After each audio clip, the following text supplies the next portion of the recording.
Back to Mr. Amston, and Larry has written 2 books on the history of Amston, well, revised one and added a lot more to it, and it is a wonderful, it's just a wonderful publication. If you could have one, you'd count yourself lucky. I have one. But that's because Larry has been, he's been a friend for quite a few years, and he's done a lot with the history. And Larry was involved when we just did the hidden mill sites, the lost mill sites in Hebron, Connecticut. Larry was on that committee, got to walk around and figure out a lot of how these darn things worked and how they were set up. And we do have a few of the mill books over there if you're interested. I think there are about 4 left, and that's it. So if you'd like one of those, and if you would like, oh, no, see, Larry, this always happens. Do you ever stop mention the t-shirts, and mention the mugs, so you just better walk right up I there. better come up here and talk about that. Anyway, we really appreciate what Larry's doing and what we will all learn. Thank you, Larry. Now I'm going to find my way out of here.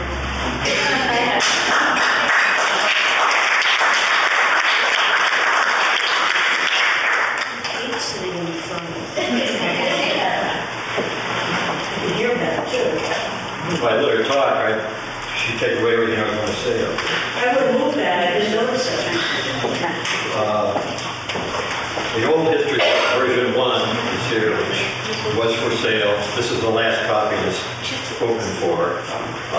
And I'll take names if somebody wants another copy of that. I don't intend to really sell it again. The new book is very upscale, hardcover. Everybody's complaining that the pages came out of the old book. And it's now hardcover with a dust jacket. And very good quality, still the 80-pound glossy paper. And what it has in the back, much needed index. So you go to the index, look up names, places, and things. Saves you from going through page after page trying to find something that's there and you don't remember where it was. This is not for sale right now. It's out in the library, the town hall, the senior center, and a few select people, like Mary Ann. And we have a copy here. Oh, that's right, there's a copy here. That's also for Lebanon. So the libraries, I'm sure, will check it out if you want to take out a copy and read it, give it back to them. Is it available online? No. Maybe? No. Oh, maybe for the library. No. Well, I don't know. Mary Ann mentioned the lost mills here in Hebron. We didn't realize there were so many. That was a fun project, going out to try to find where a mill was and what kind of mill it was. It took a lot of research. I might mention it. There's copies of this book called Legend of the Stones. It's one of my books that I wrote. It's for really young teenagers. No dirty words. And I only have a few copies of it. They're free. So if you have a young daughter or son in that age group, maybe 10 to 15, something like that, they might be interested in reading it. It's a little bit different. It's also solved the mystery of Stonehenge, if you're interested in it. It solves it. Oh, absolutely. Remember, I fiction. I just brought one of my books, Jeff and Amston. I had a lot of deaths in the books, in the mystery books at Amston, and just showing that there's a bunch of them. They're for free now. They're on their website, still says a price on them, but if you order it through the website, you'll have to pay the postage, which is on the website, but you don't have to pay for the book. And if you want to stop over to my house and pick up a couple, you can do that. I think that about And how many books, how many mysteries did you write? 14.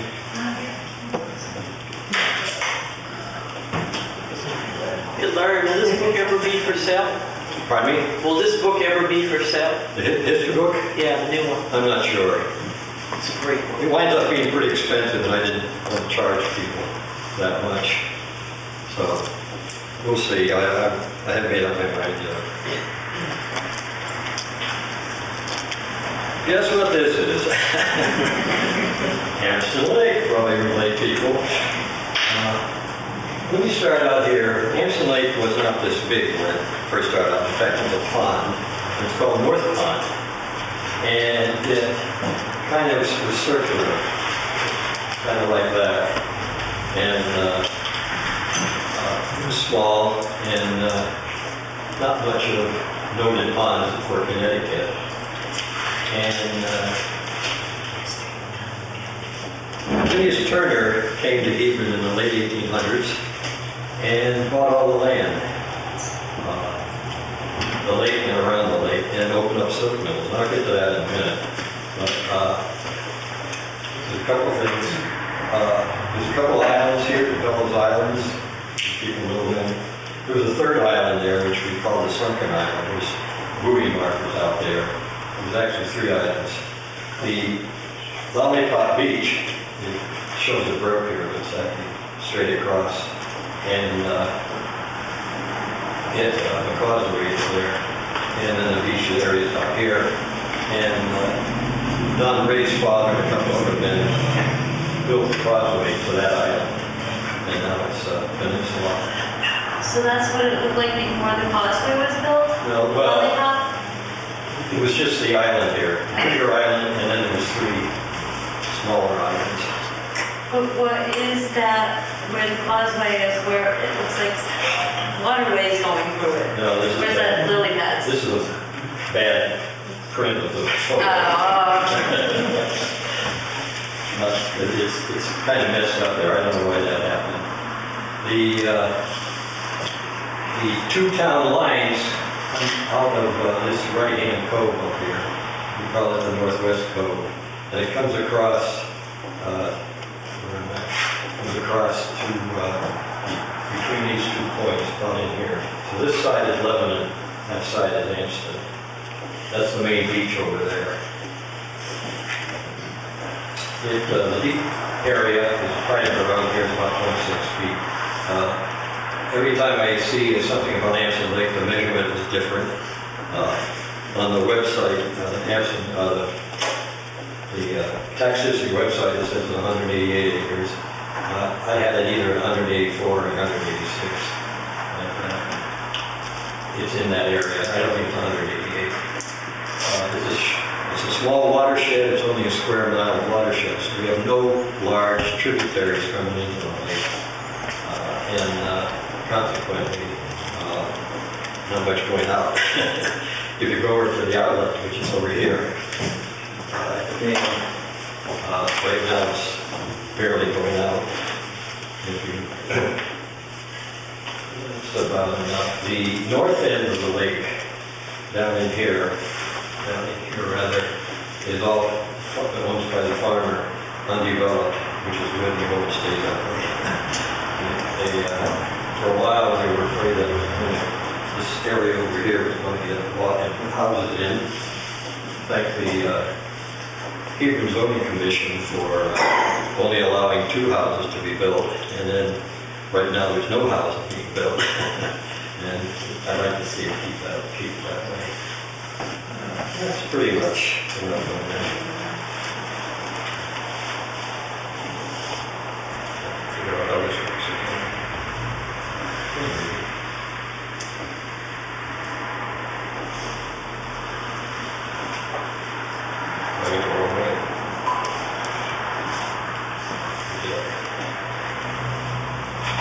That computer's a little slow. Someone could do it manually. Yeah, who wants to do it manually? I'll do it for you, Larry. Oh, thank you. Chair up here.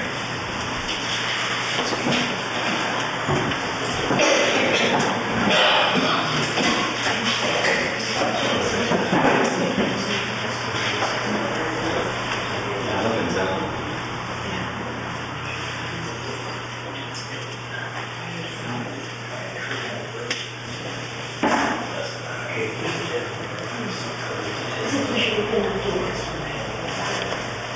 Does anyone else want to hear it?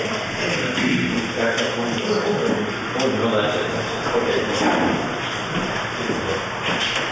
By the way, Drew Gibson is here, and if you go down to the post office, you'll see some postcards down there, which we're now giving away. We used to charge $3 for $1.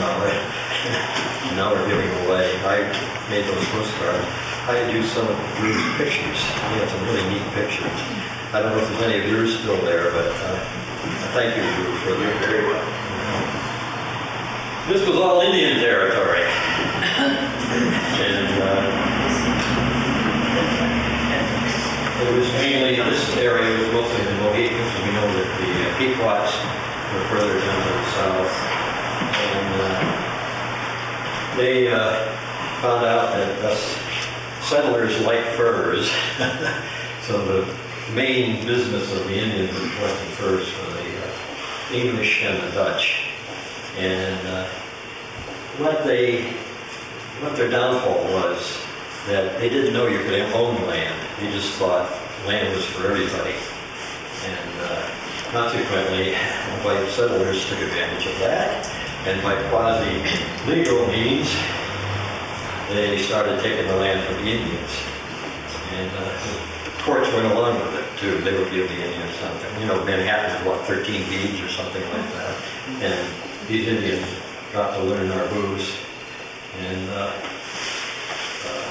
they were bought up cheap.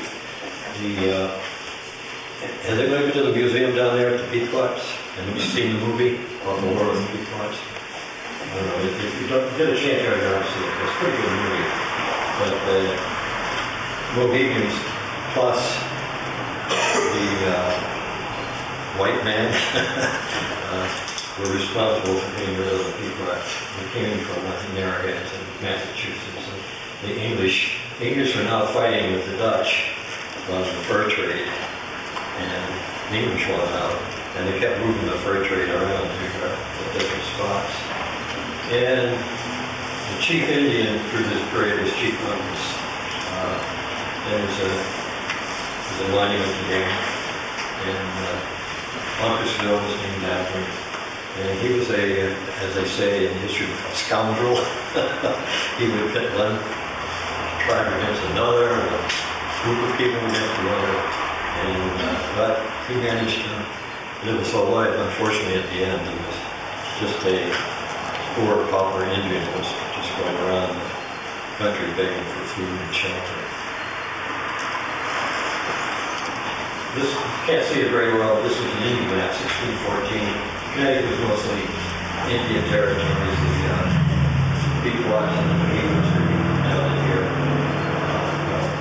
If you look around Connecticut, you'll see a lot of the towns and areas all named after the Indians, which remind me of the Washington Redskins. They were objecting to the name Redskins.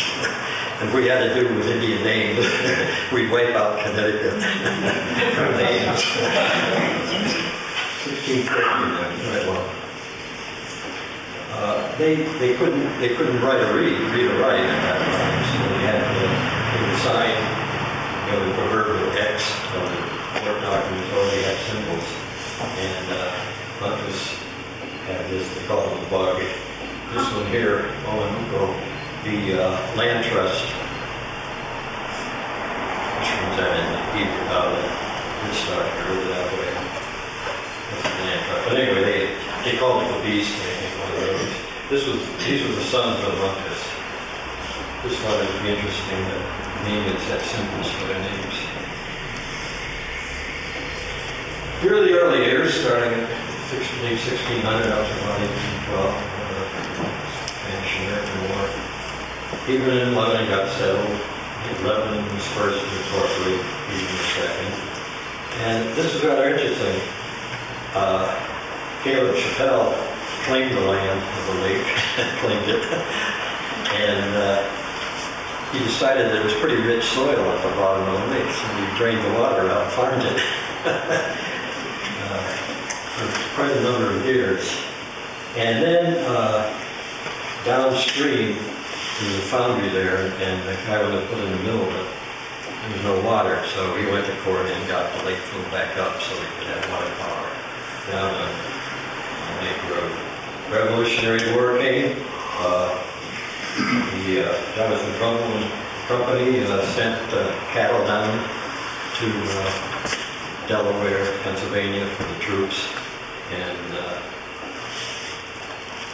I don't know how they got across rivers, I think like the Connecticut River, etc., but they managed to get food down to the soldiers down there. You know who Jonathan Trumbull was? First governor, yeah. First governor. And of all people, George Washington passed through and slept here. If George Washington slept but everywhere he slept, he was about 300 years old. I could never prove that he did sleep there, but somebody said he passed through once, and French so Lafayette and a few others. So we'll take it for. This is rather interesting. This is mostly Lebanon, and there was two groups of Mason was quite popular, quite influential in the area, and Mason Island and referred to that time, of course, and the Saybrook legacies, and they were the ones that were really parceling out the land to people. Well, they laid out this tract of land, they call it a 5-mile tract, and there's only one side that's 5 miles. Is that Lori? Or can you say that? Good. Straighten up just a little bit there.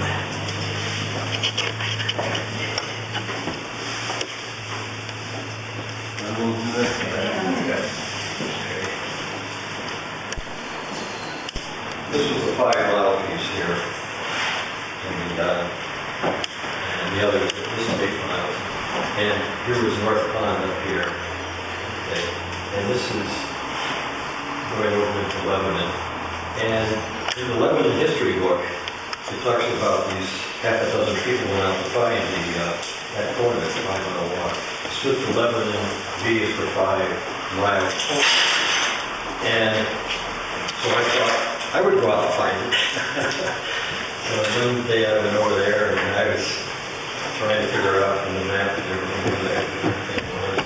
And they had just done some timber cutting in there, so I wasn't sure where the right way in, and finally I did find it. I'll show you that in a minute. And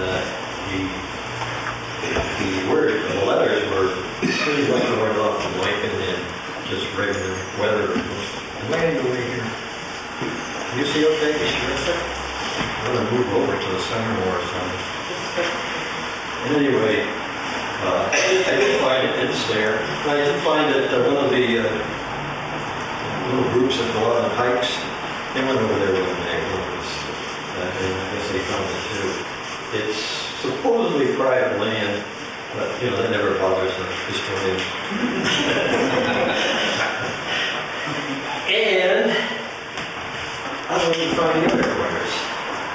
And of course, this one's over in Columbia. It's not on West Street. I don't know where the heck that is. But anyway, I found this map is down at the town hall, down there. And here's the line coming down, and it did stop at the lake, like the picture showed, and not. And it's over into the woods there, and the new firehouse is over here. So I said, that can't be too hard to find, that corner. So, and Hillcrest, Deepwood comes along the lake here, and Hillcrest comes over here. So I went over to Hillcrest, and there's a couple areas there where there's just lots, and I didn't want to walk in people's yards or anything. So I went back in the woods, and promptly got lost. I had no reference to anything. I did find a stone wall in there, and I said, I either need some GPS or another person and try to figure out it. But then I found an article in the town hall that said that somebody did find that corner. And so if any of you want to go out for a walk in the woods, you can copy that map at the town hall and then go out and see if you can find it. If you could, that'd be great. Here's the rock, and the description was that the rock was split. There was a barbed wire fence running through it, and it hit next to a tree that split into two pieces. And somebody fortunately had marked it as a little ribbon. And the 5-mile description is right in there on the rock. And I meant to go back there with some lichen remover and a chisel and a hammer and try to reconstruct it, but never got around to it. But this 5-mile piece was the one that was stolen from the Indians for Lebanon, so your heritage is... I shouldn't say stolen, just departed from it. This was Hebron in 1744, and in those days, you can list all the people who lived in the county or in the town, which is kind of interesting. Glastonbury was called Glastonbury then, and I don't know when the name changed, but I saw some old records there. It was Glastonbury for a while. And you're going to see the recognizable names there, like Phelps and Crouch and a few others. And still, there's a poor little old Amston Lake down there with a little circle. Not much significance. But it's fun to look there and look at the names. That's also at the town hall. I have a big copy of that too. But it's also at the town hall. So if you want to look up some names, it's there. Tomorrow. This is now upscaled 1864. Amston Lake looks a little bigger than there. It's the map right there on the wall, the same one. Same one? Okay. This map bothered me. Not for the map itself, trying to figure out where the roads are, which is the main 85 down to Glastonbury, and where's 207, and the insert got me. Okay, because it shows mill sites at the lake, and stream coming down, but they had a foundry on the north side of the stream, and I still haven't resolved that, because if you look at it, there's no room for a mill or house there. I think the map maker just got that backwards. But anyway, you'll see this again in the mill book, a number of places. And someday if you want to do history research, you can research that for me, which I won't be interested anymore, but you can do it anyway. Well, comes Phineas Turner. Phineas worked in Mansfield at a silk factory over there, and he decided he'd start his own silk company. And so, I don't know where he got the money, but he purchased the lake and all the land around it. And that's why I named the first book The Legacy, Turner Legacy, because he is actually the one that started everything at the lake. And through these years, 20 years, less, he bought pieces of it all around the lake, including owned the whole thing.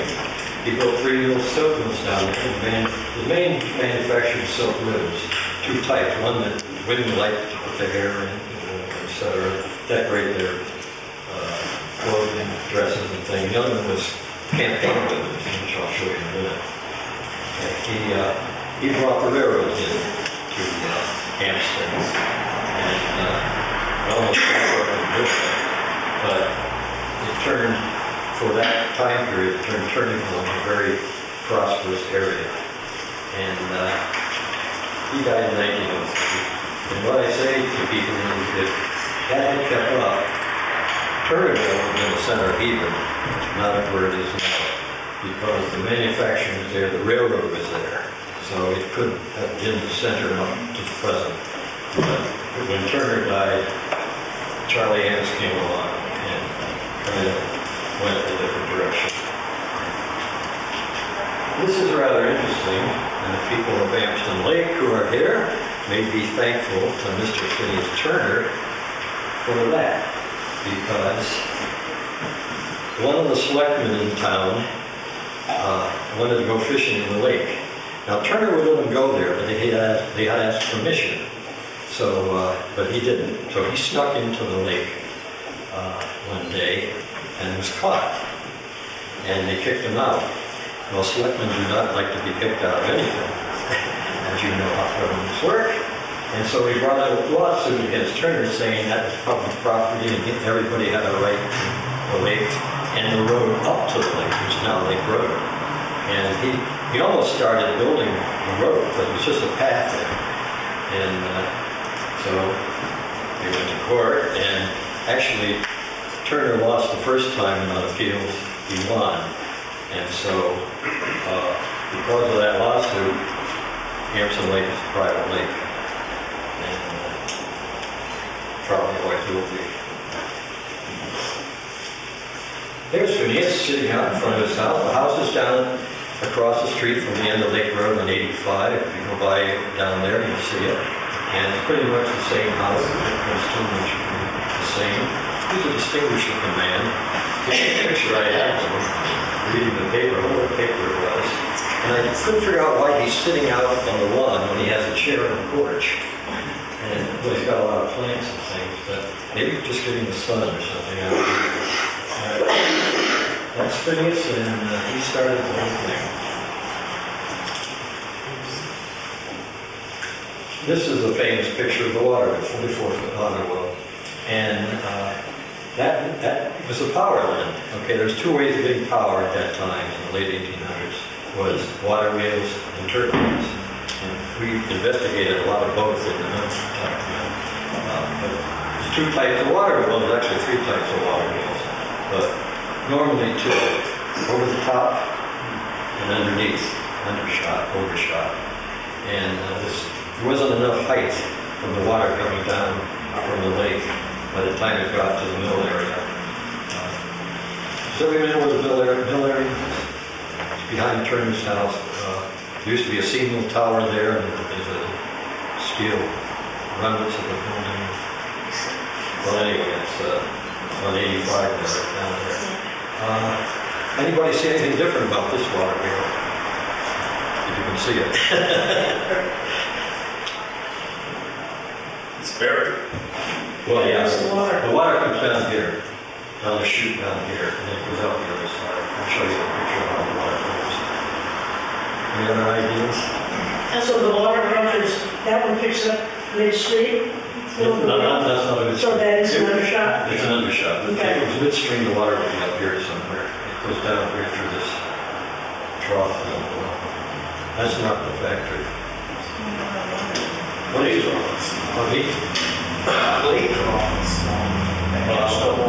No, that's okay. I guess maybe they did some studies on that to see if that was the right size of the baffles and everything.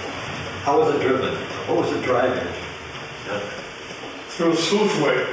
No. There's no water, wasn't Through the axle. No, not through the axle. It was actually, if you can see it, it was gear teeth along this edge. It was actually gear driven. That was a gear driven water wheel. Can you believe it? If you ever been up to Sturbridge, you see the belt driven water wheel, right? In some of the old pictures, they're all belt driven. That was gear driven. That was revolutionary at the time. And the gear axle is down here in the factory. Quite an innovation. Okay. But part of it must have been steel, right? Yes. Otherwise, Yeah, we you see gotta that. be perfectly round, otherwise it's 50 years something. Yeah, you wonder how they did that, because they had to get the teeth right. They couldn't use pie, because pie doesn't come out even, right? So we had to go in a 360 degree and then figure out how many teeth you're going to need in the gear and the drives. Yeah, it's good. I thought it was quite a feat. What we call a duck pond is the wall you see as you drive up Lake Road or North Pond Road to the lake. And if you've never noticed, the people that live there, there's a date in it, 1594. And that was also fading. And so I went down there with a chisel and I made it look good. The opening is over here for the water to come out, so you know roughly where the stone was that the gate is on. Look at it. It's like, oh, wow, Larry told us about that gate. That's when it was built. Why was it built? Yeah. Me too. Good man. Two things Turner needed, okay. he needed water power and a source for the water. Well, Amston Lake used to get pretty low in the summertime, when it was just a little round lake. So he built a dam, and he raised the water about 7.5 feet or so, and now there's enough water. Okay, and so now he needs to get the water down to the factories. So he put the dam up at the lake, and then he built the secondary dam here for a couple of reasons. One, to have another source of water, maybe in the summertime. So there's another pond here, and there's also to clean the water. If there's branches and leaves and everything up in the main dam, this water would be cleaner. And Jimmy Tilly had this picture up in his office, and I glommed on it right away. That's a great picture. Now these are all the factory workers up here. Even a couple of children were there. And their tractors were four-legged tractors. Moved all those stones up there. That's amazing. Okay? And guess who's in the picture? You.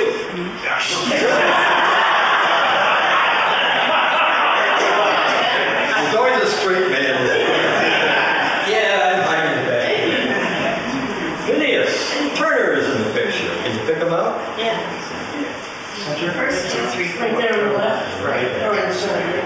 You can see his picture on the chair. He has the same hat, the beard. He's standing here. And this is one of his superintendents. And I think a couple of them are down there. Can you imagine that they built that in Buckman Mall? And it was horsepower, cattle power, and they all came out for the celebration of its finish. The opening is here, but it doesn't have yet the channel for the water to go through. Neat picture. 1894. This is one of the ribbons he made.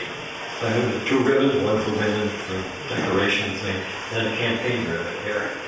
For Garfield and Arthur, Chester Arthur. And pretty elaborate. For that. I thought that was pretty elaborate for that time to make a ribbon like that. 1881. Not bad. Turner, as I said, brought in the railroad, and this was the railroad station, and he built a company store over here in the post office here, and upstairs they used it for meetings and conventions. In fact, does anybody know Gert Toth? Did anybody know her? You did. Yes.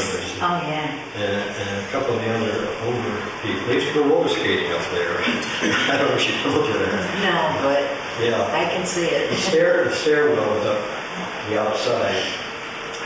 And that building kind of plays a little part later on. You can see the train over here.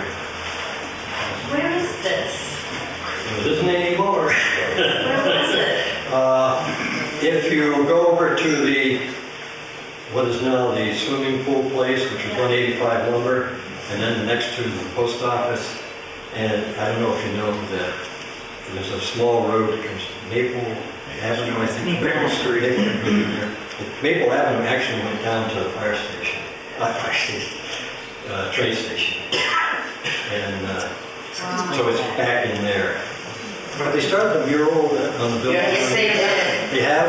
Yeah. Okay, it's just down from there. Is there any rails left? Hey, what? Train rails? That's the airline. Train tracks? The airline. That's the That's airline. the airline. The airline trail comes through there now. Yes. Now, is that road in front, is that supposedly 85 today? 85 On out that left front. there? It's way out to the left here. But where's that road now? This road, There, no, keep going. where's that? No, to the left, wait to the left side. To the left. curve, the curve. There you go, the curve. This? Yeah. I don't know, but it's not a road. Is that the road? Well, maybe it could be. That's the kind of road. It could be the road down to the store. It's not very clear. This came from the archive over in Yukon. There's a lot of train pictures of the Amston train station, etc. Okay. turns over to Romantic, buried there through his relatives. It was fun finding that, too. But nice thing. This is an interesting map. It confuses me a little bit, but it tells the story. What's wrong with it is it's showing all the connections for the factories, but then it shows Amston Lake property. And that didn't come into being until the mid-30s, 1930s. And so I wonder if somebody drew that into the map later on, I don't know. The Hillcrest is up here, Steve Wood is up here, the Duck Pond is over here, and the lake is up here. There was a chicken farm there, which the concrete base is still there. Back when surveyors went there, they said, do you know there's a concrete base in there? What was in there? Some say it was turkey, some say it was chicken, some say it was pheasants. It was a bird, some say. The stream comes down here and came to a dam. Okay? And the piece of the dam, I'll show you that in a minute. Piece of the dam is still there, and it's all broken away now, so it just goes straight through. And this supplies not fresh water, but just running water down here to the factory area. And then it continued over to another spot. I think it's this right here. And there's a turbine there. And that's the first turbine that was being used for water power. Then it went around over by the red house and the stone house over here. And we think there was use for the water there at the red house. It was a foundry and had a couple other uses. We went down here to where the antique store was, if you remember that being there. And there was another turbine there. And then it went across and went down to the water wheel, which is right here. And there was a split here. And you can still see this concrete race here that went to the water wheel. And we could send water to the water wheel and shut it off back. This is where that the brick was Newtown Tech and is now just rented out. It's been refurbished. This is the holding pond here. And water gets split. Something here, something on. What was later called Amston Inn was a Turner Inn where visitors came and businessmen stayed at the inn. Ams changed the name to it. And then many years later, it went to decay and the fire company used it for practice. One thing was salvaged out there was a threshold, which had Amston on it. I found it in the woods. Let's see where the bus stop was. Down here a little bit. Just in there, rotting away, I guess, and it was just outside. I'll show you that. There's some wells up here. If you go up in here and look, there's 3 wells here, and there's other wells. And I did find some pipes from these wells. A couple of houses are still using water. There's a house here that's using one of the wells, the other 2 are closed down. That was for the fresh water, which also supplied the factory with fresh water for drinking, etc. And some of the houses. If you look over to your right, when you go by the place where the road goes down to the factories, you look in there, you'll see some foundation. That's those foundations right there. So it's an interesting map.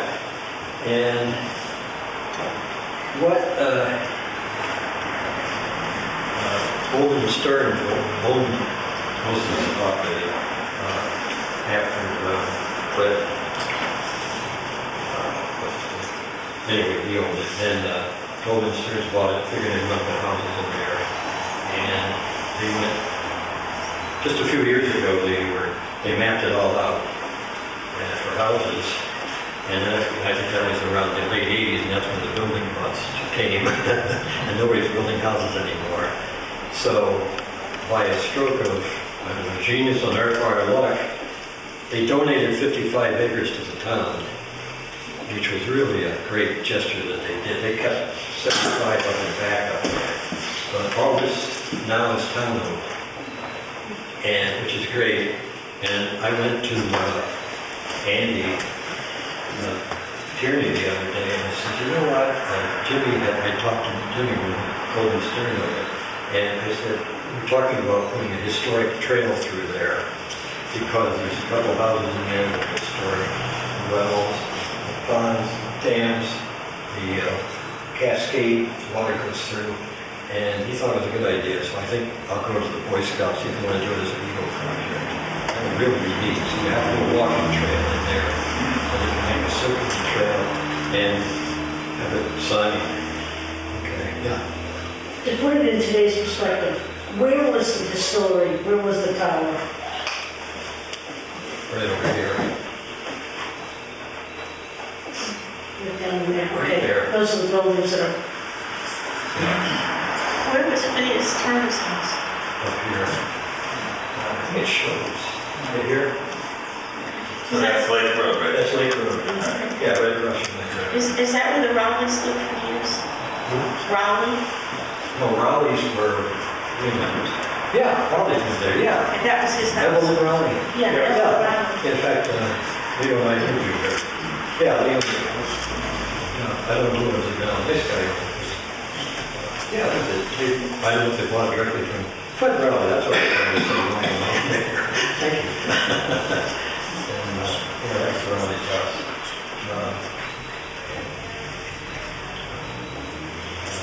All of those old foundations. Pardon me? Those old foundations, how were they formed? I don't know.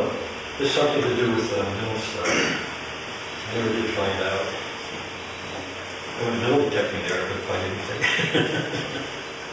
Okay, well, this is the map for the water power mills in Hebron, which is amazing. All these were water power mills, and it was a fun project going out to find them. And we had the lion's share. We were in Amston for the insert there, and they're all listed here: the turbines and the water wheel and everything, and that was down here. And that was a good project. That map is on the back of the mill book, and if you want to go out and walk on a Sunday afternoon, pick one and go out and see if you can find it. Some are in private land, most of them are not. So if you get shot, don't you know what I mean? This was our group in the book too. I don't know who's not smiling person. never considered a smile. I didn't want to be a part of the line. Jeff Kirkland, he was the, I'll call him the forest ranger. He went out and searched for the places. Then the follow-up group went out, mostly Dick Simmons and Dave Morrison, and I went out with a few of them.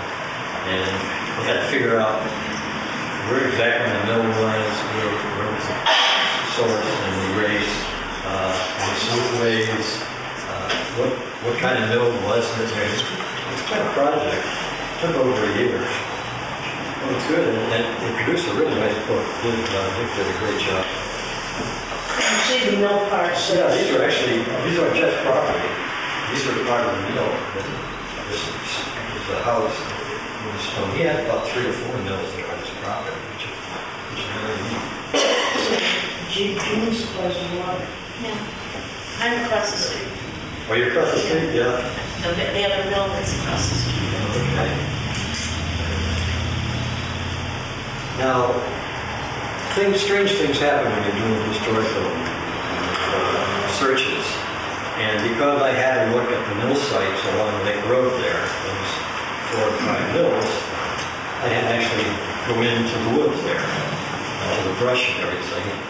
And I hadn't been there before because at the time it didn't interest me that much because of the mill study. I went in there and son of a gun, I found this fence stock in there. Fence stock was a big pipe that carried water from one point to another. And it's in there rusting away. I couldn't believe it.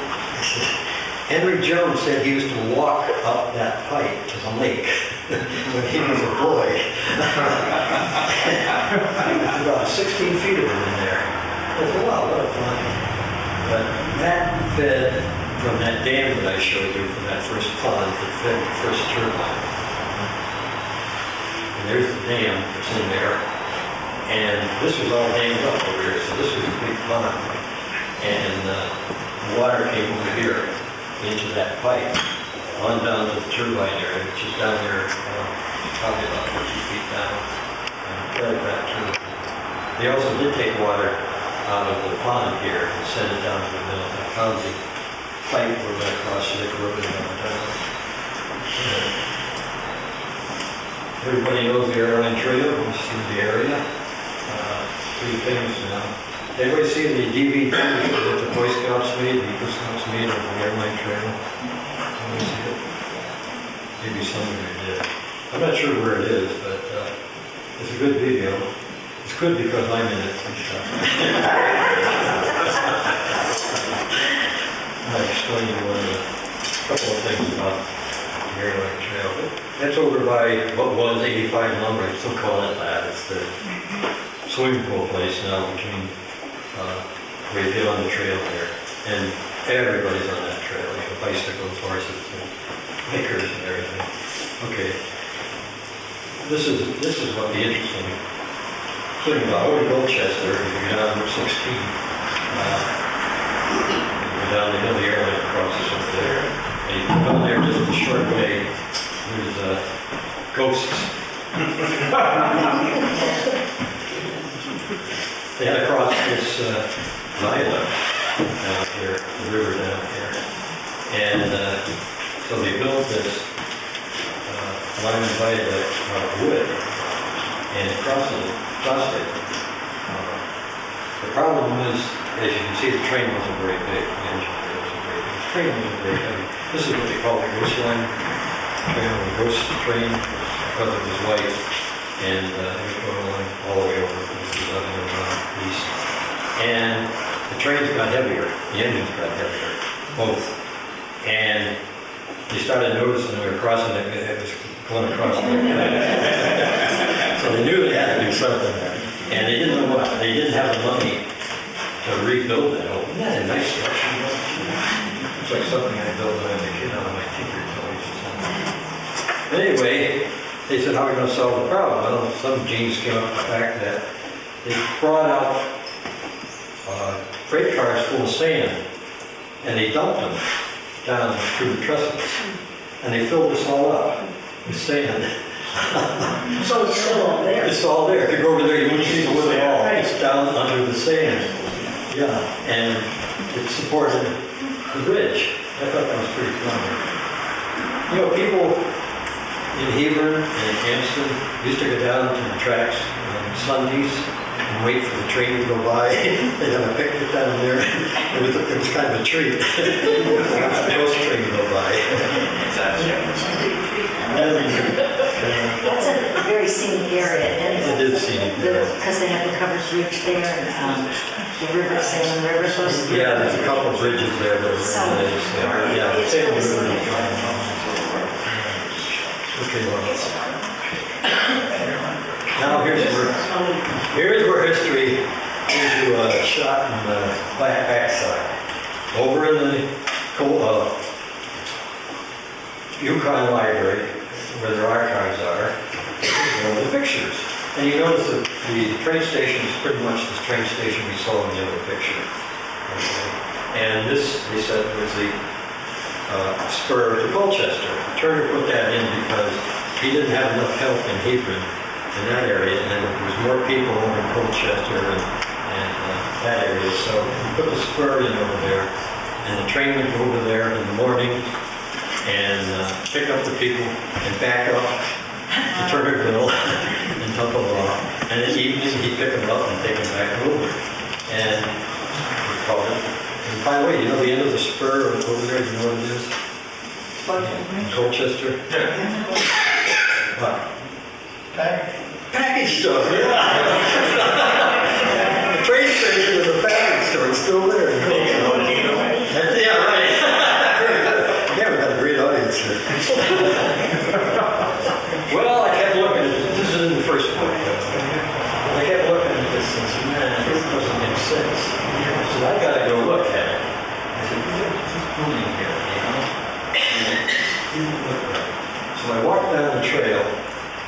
there's no way a building could be here because there's a 10-foot drop on this side of the airline trail for quite a distance. So there's no way a house could be there. And then the spur goes this way. I was told there's another one coming up, and that's not there. Now this can't be right. So I went digging some more, and I found this. Now there's the real picture of it.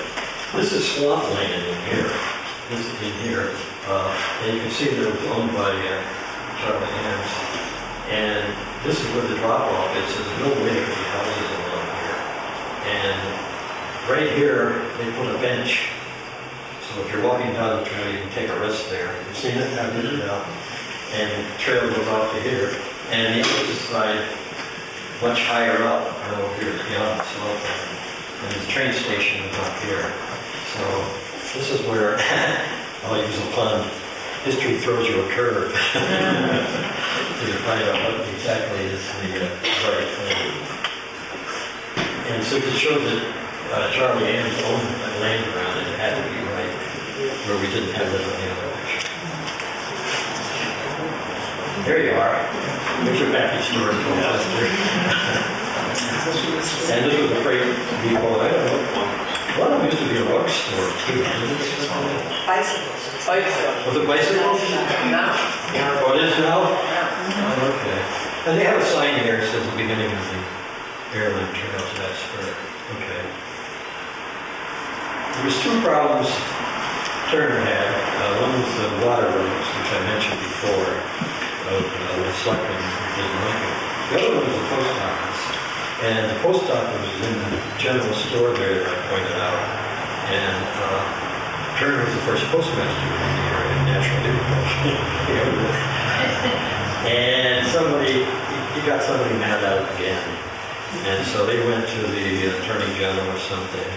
And they pulled the post office out of there. And if you see in the book, the list of postmasters, for a very short time, you'll see a couple of other postmasters. And then Turner was. And they opened it up where the factory on the corner of 207 and 85, there's a little small factory there, a shoe shop or something. That's what the post office moved to. Then it moved across the street into the big apartment house when Tertium's wife was the postmaster. But what happened here was, Turner said, yeah, right, you're going to take the business away from me? He said, still be my own post office. So theoretically, he didn't have a post office, but he would get the mail and he would ship it over to Colchester or East Haddam, wherever, and bypass the post office altogether. Well, in those days, stamps brought in the most revenue. And when there was no stamps to the moved post office, there was no revenue, and of course they couldn't pay the postmaster. So there was a lot of argument, so they went to court. And it went back and forth and back and forth. And finally, the final court says, hey, the post office could be anywhere. It could be on a train, it could be on anywhere. And Turner had the right to do that with his mail. And so they conceded and brought the post office back into Turnerville. There were a couple of interesting battles that he had to fight. Then Turner died, and on came Charlie Hams. It is Ames, and you'll hear Ames Road, and somebody stuck the E on the end. I don't know, I think the post office there, but I'm not sure. They changed it, Ames Road, and some people call Ames Lake and stuff, but it was Charlie Hams, and he bought all the land, and he was able to do the money he had because his father had money. He invented a candy machine. At the time, most things were canned with bottles. You probably did it when you were young girls, right? Or your mothers. Boil the water, put the wax on it, put the top on the secret, all that stuff. His father developed a candy machine. Well, Charlie had aspirations, and he went down to New Jersey and talked to some shopkeepers down there. Sort of had a car in the works, and he bought it. he bought the rights to that car. And he called it a sterling car because it had the symbol of pound sterling. Why he used that, I don't know, but he did. And he opened up the car factory there. Well, the car factory was not in the Tertiary building. Some people think it was in there, and some of the historians say it's in there. It was in the factory area where the waterway was, and the silk factories. He did build a big mansion on Lake Road. Some people call it a mansion, some people call it a house on the hill. Not the house on, I'm sorry, that's the house on the hill. Art Grogan's house on the hill. Oh, we put that too. On the rock. You know Art Grogan's house at the end of Ames Road? Yeah, that's the house on the rock. Anyway, he built a mansion and died before he could move in, which is a shame. He tried some other adventures. He tried raising ducks of all things, exotic ducks and everything. Built big pens up there at the lower dam area, and that's why they call it the duck pond from that point on. He wasn't too successful in that stuff. He had a couple other adventures, making boats and other things. And he died in 1930. He was a good city. He was good for the town. He got along pretty good. He had some established a horse racing track out back and ball fields and everything. And he looked at big news, looked at people use the lake. The car adventure only lasted a couple of years. It was very, very bad managing parts and inventory and things you have to know to be a manufacturer, which he didn't know. And so it didn't last very long. I think the last remnants of Phelps, I think your relative had some parts left in the car over there. Some relative that was active then, and he built a gate out of the fenders of bumpers to Ames Road, and of course they don't disappear. His reign was pretty long. Okay. He didn't really develop it as a city center, which is too bad. He just kept it private. And consequently, but it did stay private. Very nice, distinguished looking man. They alternated names. One son was Charles, one was Max, the next one was Charles, the next one was Max. His father, which is Max, I think he's still alive up in Vermont, I'm not sure. He paid me a visit 20 years ago. He still may be up there. Still have a couple emails, but he doesn't respond anymore. Probably doesn't like us anymore for some reason.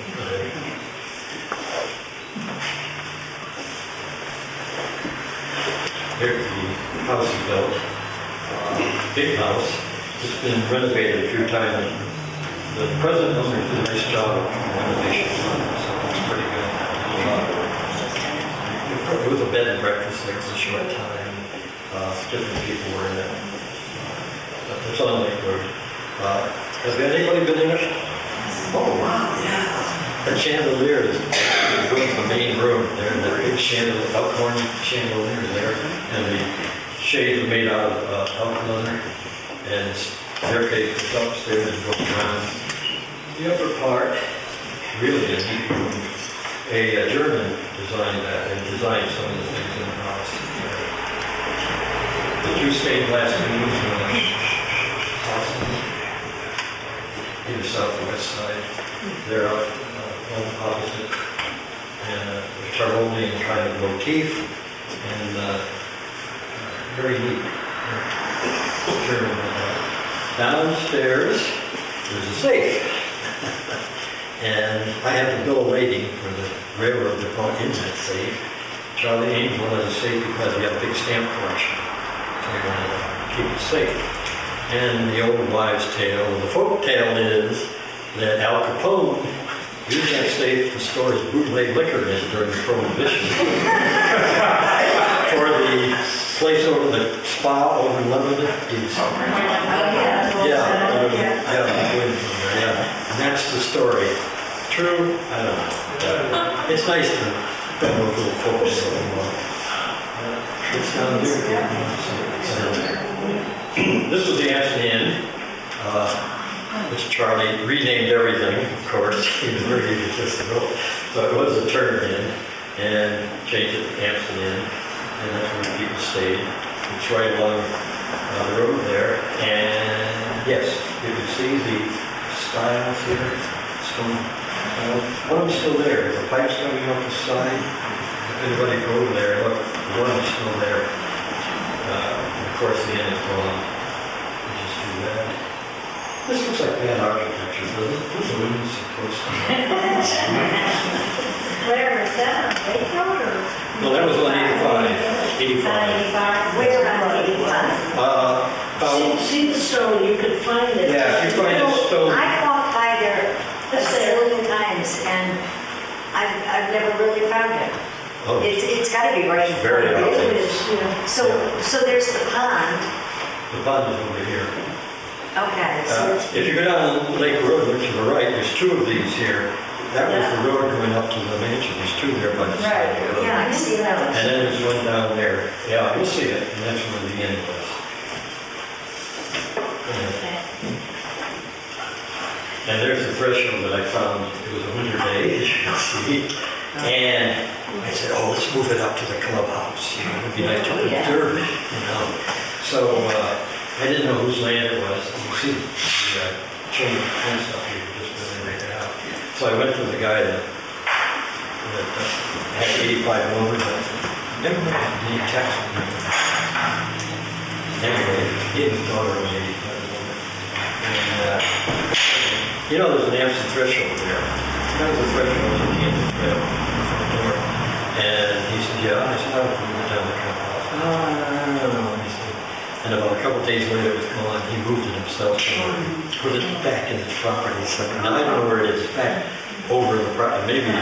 Maybe the pool company did something with it. But the egg was missing. But that's the threshold. Good. Am I taking too long? No. Don't kick me out. Here was what they call a Turner Road. Okay, there's the inn right there. And there's a couple of people standing here, lady with their nice outfit. I guess that's the husband holding a baby, and another man standing here. And I tell everybody we had the devil standing over here. And he was going to steal the baby. And those are workers' houses, perhaps? These were the row houses for the superintendents. He gave them free housing. He built them houses. And there's one of them still there. 3 they moved up to the lake. And if you go on Francis, thank you. Francis Drive, you'll see 2 there. The second house in, next to the Crockers, they remodeled so much you can't recognize it, but it was one there. And then in there you'll see the houses. There's 2 there. Moved them up. Now I got different stories. Somebody moved them, said they moved on a flatbed trailers. Somebody else said they moved it up in the wintertime on the sleds. And I'm not sure what's true. Anyway, they did move them up there. You can see them. They still exist. As you can see by the roof shape, they were very narrow. And if you've ever been in one of those houses, if they're still there, unless it was remodeled, okay, the stairwell was very narrow and very steep. And you ever try to get a box spring up a staircase like that? Every one of them had to take out a window. Yeah. I live in one of those houses. Did you? I do, currently. Well, during the summer on 7th Francis. On Francis? And I'm glad you mentioned that, Larry, because I was going to ask. We had heard that story, that house and the house next to ours, which is identical, you're absolutely right. They're very narrow, and we have a very steep stairway, that they had been moved for employees of a factory. Yeah. Which manufacturing company was it? That was the Turner factories, the soap factories. Oh, okay. Yeah, Turner built Not those. ours, okay. See, I wasn't lying to you. You could actually get a plaque to put on your house from the Historical Society of Connecticut, because there is history of the cottage. Is that a plan, or is that is that a plan, or are they going to do it? No, she could apply for it. And you Oh, yeah. That was one of those houses. You could get a plaque put on outside the house. They were actually built before 1900.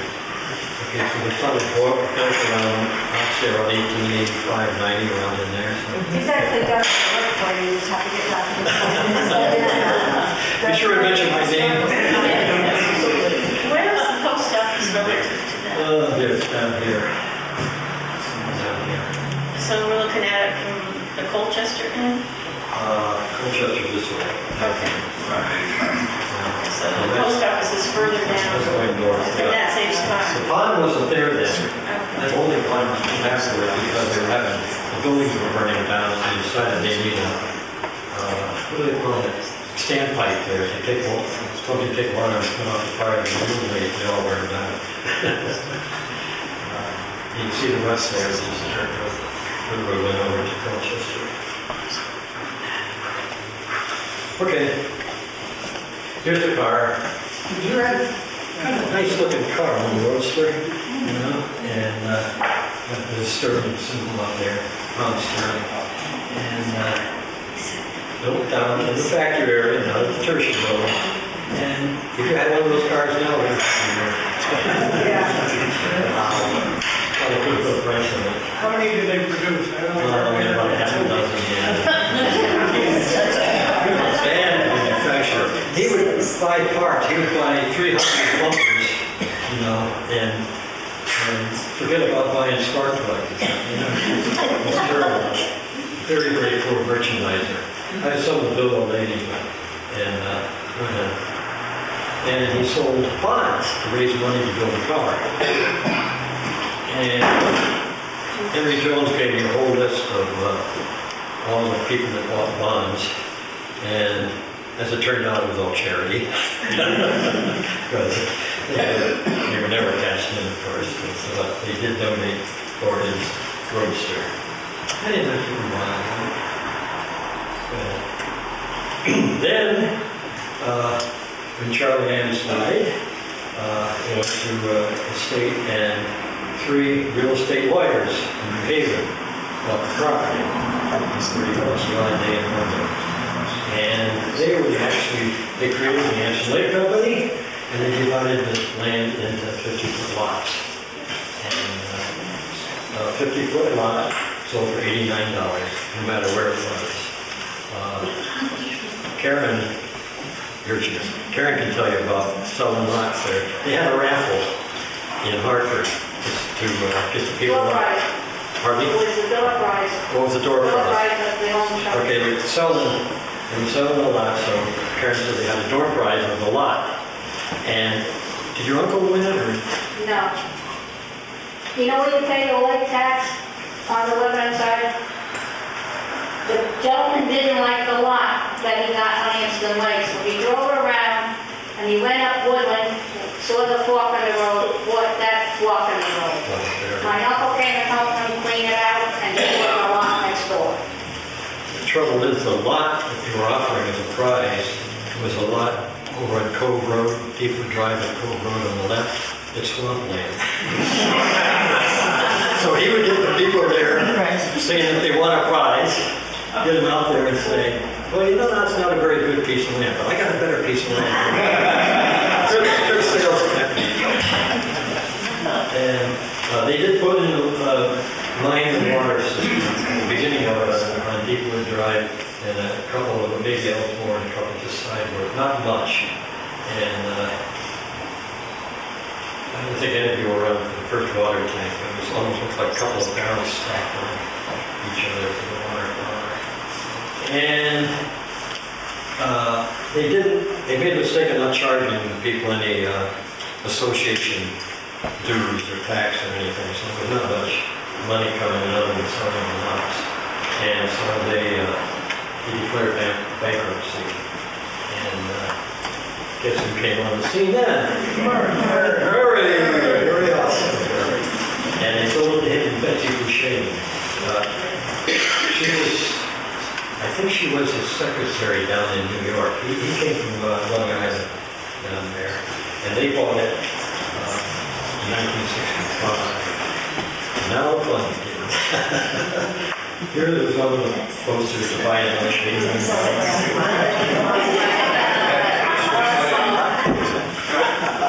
How many acres did they buy? Oh,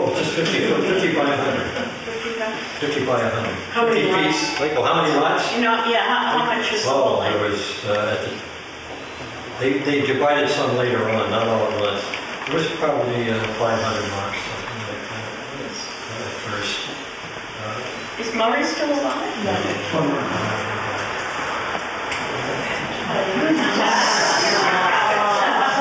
Besides the girl and the poster, they had a beauty contest. You know, the people, the ladies there were really active at the lake. They had their meetings in the mansion. They had a tea party every week or two. They were very active in the firehouse, called auxiliary for the firemen. And they did have a lot of lake activities. And they had beauty contests. Now, the word beauty is kind of questionable. But, oh, I don't know who she is. That looks something like my grandmother, actually. What is that? No? Anybody know Carl Popovich? That's his aunt. That's her. Carl Popovich's aunt. You know Carla? Yes, I do. That's Carla's Carla's on? Oh, Carl's uncle? His name is Carl. Carla. No. Oh, Oh, I'm sorry. That's Paul's son. Sorry, Carl is the wife. Yeah. That's his aunt. And I bet you can hear you there. Guess who won? Some of you have been here before, you know who won. But can you guess who won the beauty contest? she probably did that. Her? Yeah. What was her first name? Do you remember what it was? Oh, so, Paul told me, but I don't remember. It was fixed. Ethel Bigger. She won because she was the president of the association. See, politics worked in those days. Yeah, Ethel Biggers lived 5 houses down from me in the died while I was here, so she was still alive when I moved up to Lake in '93. Okay, this was the main beach then. You'll notice the cars, Model Ts. As Henry said, you can get it in any color except black. I mean, only black. Any color except black. Go back. And this ledge is still here. Kids line walking all the time. Along the beach, the shell stand. This was Eula Perkins' house.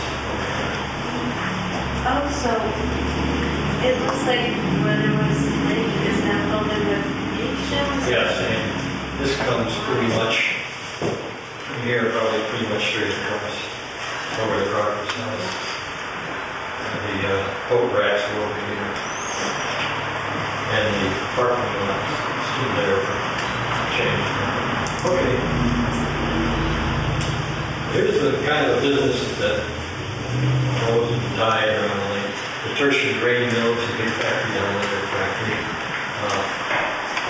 The Tertiary came there. It was a wooden building at the time, after it burned out, they built it brick.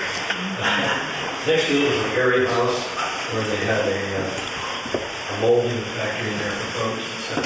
United Distillery was over there by where the mills were, and that lasted a number of years through Prohibition. You know, whiskeys, gins, wines,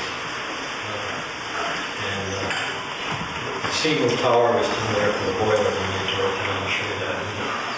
The framework is still there, the steel framework. You still didn't get that kind of reason.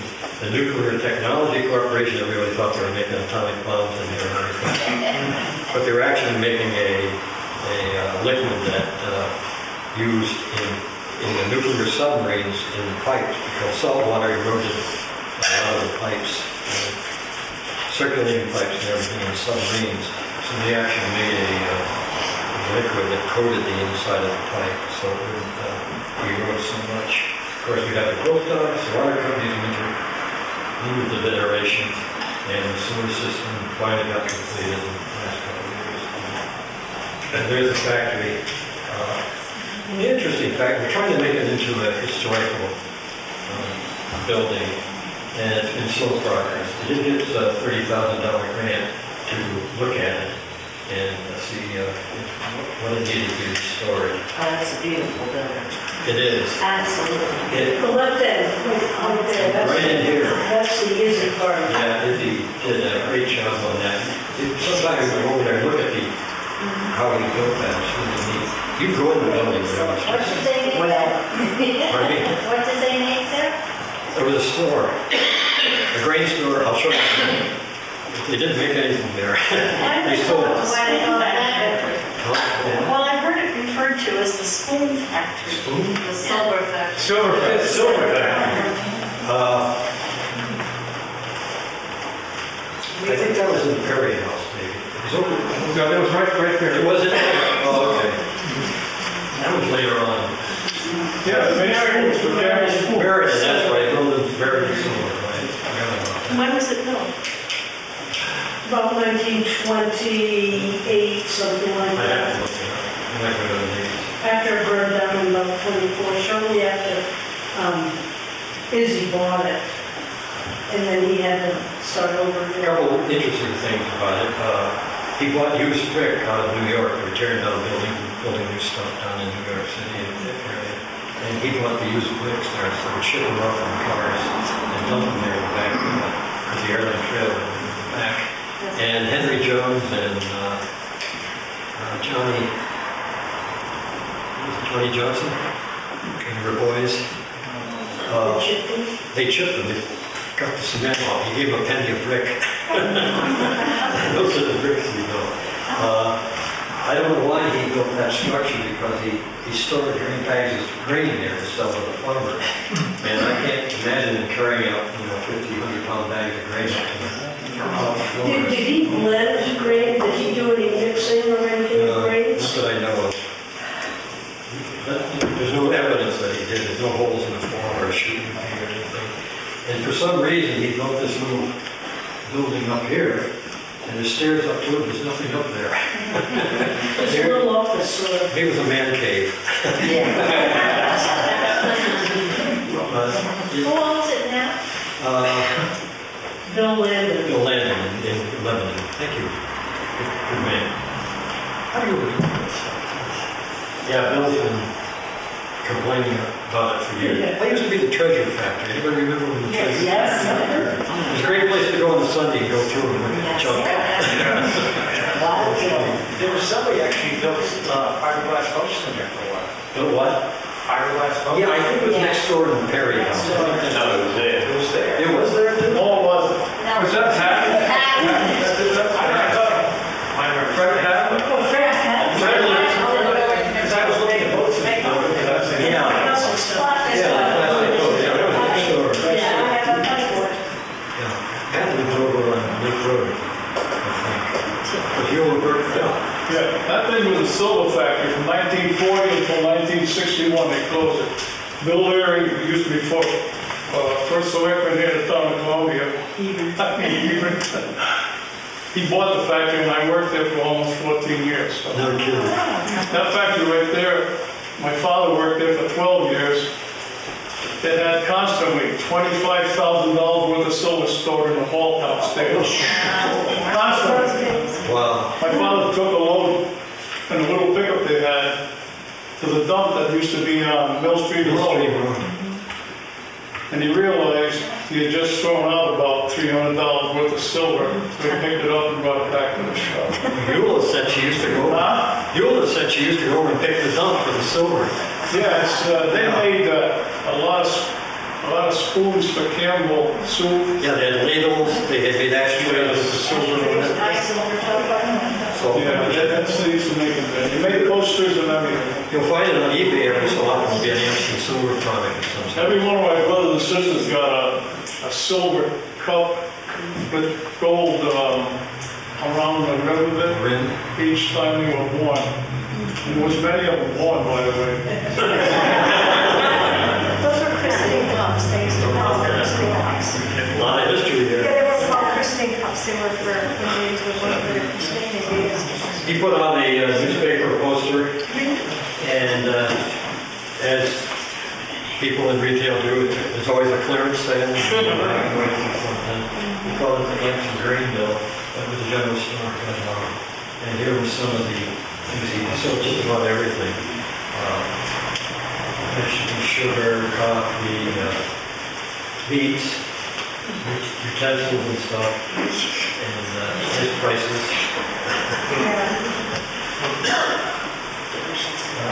Just like Amazon, see the bottom of the red, take care of phone orders. There you go. Every item of bargain. Extra special offers. Great. But as we told you, there's a single tower. The stove furnace there was still, and the framework doesn't show here, but it was still there. There's a couple of different there. Why did they take that down? They said it was a hazard. Huh? They said it was a hazard. As a kid, we went in there one day, a couple of us kids from the lake, and they had the labels that they put on the bottles, and I have some of the labels at home. Everybody has some labels. Remember Pat Colucci? Never remember her. What's the last name? Colucci? No. She was involved in that real estate deal in Waterbury. She almost got arrested for that in jail, but she lived with Art Grogan for a while. But anyway, what they had, they wouldn't charge, the tax people wouldn't charge by the bottle, and they charged by the label. And so they used to hide the labels up in the attic, so they wouldn't find them, so they wouldn't have to pay taxes on them. And I have a couple at home, I think everybody has. But that's what happened to it. They tore it down. Shame. Well, I went over there with my 22 and tried to stop them. They were going to have me arrested, so. Hey, that's a historical monument. Get out. Here's one of them. You know, it's an Amston, Connecticut, United Cellars, with whiskey.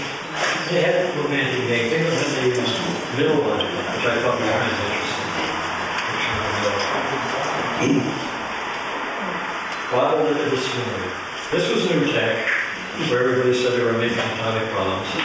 And obviously they didn't. But anyway, it went into disuse. And new tech moved out of it. They stayed that way for a long time until it was bought and then refurbished. That's good they didn't tear it down, though. It's back there now in good shape. And that's rather interesting. The owner of New Tech, his name's hard to pronounce anyway, he got on a committee to investigate the Charlotte Turin. And he actually had meetings here in the New Tech building of the group. And there were scientists and businessmen and everything. And they formed this group. And if you can look it up on the internet or anything, it's still active. And they went over to Italy, got permission to do research on the Charlotte Turin. But can you believe that? A little old factory here in and a group that investigated the Charlotte Turin. Since then it's been investigated about 100 times. Nobody can really figure out what the date was. What the name of Jesus. Everybody wants to think so. The firehouse, we had a small firehouse, one engine, and they needed more. So all the neighbors got together, and used more. Brewster Gray is in here tonight. No, but I'm his daughter. Oh, you're his daughter? Oh, okay. You saw it last time, so you probably didn't want to. No, they're out on a trip. Oh, They're traveling. traveling. That's what you do with the fire. But anyway, he's one of the guys that helped build the firehouse. And it was a two-bay. There's what the firehouse is.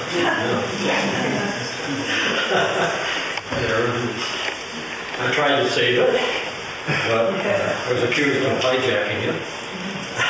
They went to the Attorney General and said, Zimmerman's trying to hijack the firehouse. I wanted to turn it into a beach club. I was going to use my own money to do it. And I was accused of hijacking the firehouse. And so I had to back off. And of course, that's what happened to it. Too bad. So now it's just a blank. My tail was long. This was the fireman's builder, ladies, and maybe you could recognize everyone. Yeah, my mom's in there. No, I think Sir. that's the picture there. Because when I was reading the book, I was going by from left to right. Oh, that's the way. I thought she was at the second to the Over here? west. No, more towards the right. I know the names of some of these, but I don't know. The one in the black there, that one. That's the one I thought was. Maybe one is her, I'm not sure. It's one of those two. Bill took the picture from this in here.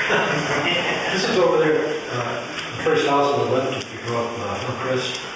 They've renovated that a few dozen times. Next to the lot that we bought. Okay. But they were active, and the guys did little sowing bees and gatherers, teas and things. Really nice. This is amazing. Absolutely amazing. They're very open now. And ALA was the, used to be called Amston Improvement Association. It's the social arm of the lake. And it's now called ALA, Amston Lake Association. We offered to him for $50,000. What a price. They turned it down. Mark Bailey didn't want it. He was leading it at the time. No. So then they turn around and they're ready to heal for $50,000. Hebron says we can't manage it. It's two-town lake. And how are we going to keep one town separate from the other and the water and everything? So they turned it down. A few years later, he again offered it to them for free. They turned it down. And now a couple of very enterprising residents, I'll show them in a minute, said, hey, if he's going to give it for free, let's form a tax association and buy it ourselves. And so they said, okay, so they formed the association in 1984, started negotiating with Reed, and one day they went over to see Ernie Reed, and he said, oh, I sold it. I mean, Australia, so I sold it to Ernie Reed. What? We wanted it. And so Ernie Reed bought it in '86. And Ernie Reed thought it was a nice investment, and it was a terrible investment. He tried to collect taxes on it, and he didn't have the right to do that. And he used to drive around on the lake and kick people off if they didn't pay their dues or something. It was a terrible situation. He was a nice guy, but he hit it at the wrong time, and it bust again in '89. And went out in his garage one morning and closed the door and turned on his car. Then we had to negotiate with the estate, and instead of $50,000, we bought it for $250,000, which was still a pretty good price. And each tax district paid half with a 5-year note. Here's the two ladies who led the charge, Paula Verrier and Kathy Garvey. Paula has since moved from the lake. Kathy still lives there, just down from me a few houses. And without them, that probably wouldn't have come about. They put a lot of work into it and got it through the notes to pay off the state and set up the tax district. The original ALA house was here. Murray turned it. At first, it was just a home that Charlie bought it. Charlie built for businessmen too to come to the lake. And then he turned it over to the association. And they had a canteen in there, and he had some game, people out there and something. And they used that for meeting. They used to meet in the firehouse, and then they would meet both places. And then Murray took over as his office. But in doing so, he was kind of nice about this. He gave three lots down on Wood Acres. Actually, he gave him 4 acres. Well, that's what it looks like now. Well, it doesn't matter. It started over. Now it's gone. They tore it down. So that house is another piece of history is going on. That is another clubhouse, ALA house, clubhouse. There's 4 lots, but they sold one lot to help pay them to build that. So it's kind of nice. That's the clubhouse. We're into the modern history now. Go ahead. They sponsored Lake Day, which is always a big success. and this year no different. Because we had two towns, we needed an intermediary unit or something that kind of both could work through. We called it the interlocal agreement, legal agreement, and we called it COLE, Council of Amston Lake. And that's where I got on board. We had it for 9 years, and we had some tips with the tax district occasionally, but it worked. But it came hard to staff because we had 9 people. Each tax district had 9 people, so we had 27 people we had elected to the boards. And these days it's hard to get 9 people from 27. So through Laurel and Barbara's efforts, probably mostly Barbara, I don't know, you've been on it too. Oh, Yeah, they set up the law to combine the two districts. We had to go to the State House in Hartford. And it did say something, so the bill got passed in 2002. Now the two districts are combined. Seems to be working all right, doesn't it? better than it was. So just things about what the future is. History is being made there every day, and I can't keep up to it, so I give up. The lake is an expensive proposition. We still have some differences in the two towns because of, like, zoning laws. Zoning laws are the same but different, and so we have to deal with that. Our ecosystem is always in danger. Managing a lake is expensive and it's constant money, and the residents have to help their lake, and they have to chip in. Another thing, we had boat races and things on Lake Day, and it is listed as one of the best lakes in Connecticut. Clear, clean, no invasive weeds or anything, and we have amazing people who own their white pony pad. The sewer system came in 11. We had it in Hebron, so I started in 93, and we had a mandate by the state to put it in. Lebanon had the same mandate, and so they would put it on their list of things to do. It was always at the end. And so when they went through doing all the things for the town, they never had enough money at the end to do a sewer system. So that was their excuse, but they're trying to go back. And so they finally had a lot of meetings, and they put in this low pressure sewer system.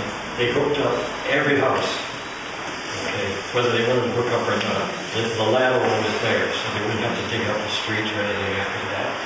And they also did that with the water. The water company came through and put a hookup on every house. So, and again, so they didn't have to tear up the streets or anything. Not all about the use of it, but it's there and for the future, and it keeps the lake clean. We got some E. coli outbreaks every so often occasionally, and this put an end to it. We're nearing the end, everybody. I'm going to last. Told you about the history of where it is. If you know somebody, Mark Paul has a tax district, maybe we'll have starting a living library for it. This is my email address.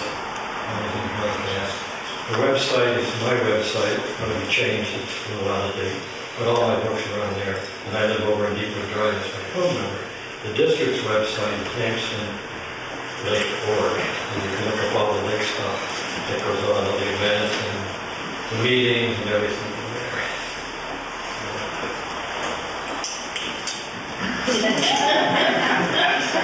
This is not big.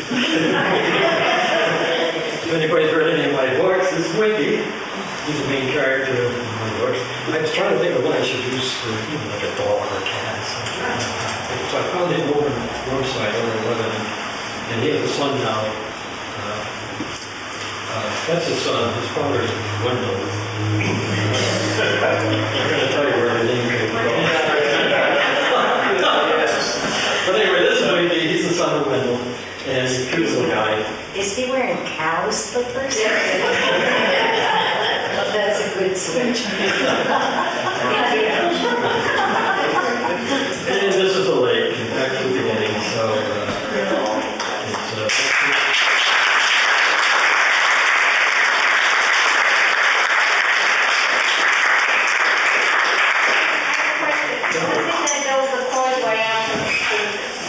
Well, let's see, Don Ray's father built it, so I know it's before 1957. it's probably, yeah, probably in the 40s.